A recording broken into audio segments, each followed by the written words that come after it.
Magandang gabi ulit mga kaibigan. Sa mga oras na to, kami po ay nandito sa kainan sa may harap ng Pure Gold Paso de Blas. Ano po, unlimited po ito sa halagang 333. Kakain ka na ng sobra-sobra hanggang sa magkanda bundat-bundat ang tiyong tiyan.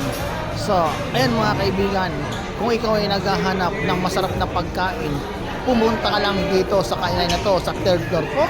So, may parking naman space po sa baba. Ayan, masasarap po ang pagkain. Talagang hindi ka magsisisi mga kaibigan. So, ano pa inaantay mo? Pumasyal ka na dito. Ayan, dami kumakain. Oh, iba-iba yung mga putahin ng pagkain at masipag sila mag-refill. Ayan. Ako, nilantakan ko lang yung malaking hipon. Ayan, busog na ako. Bawal lang may sobra kasi magbabayad ka ng 500, ha? Okay. Happy birthday dun sa may birthday namin. Yan po. Isa po yan. Happy birthday po. So, kain lang ng kain mga kaibigan. Hanggang sa muli. God bless po. Thank you Lord sa mga pagkain pong biyayang pinagkakalob nyo. Maraming salamat kaibigan. God bless all.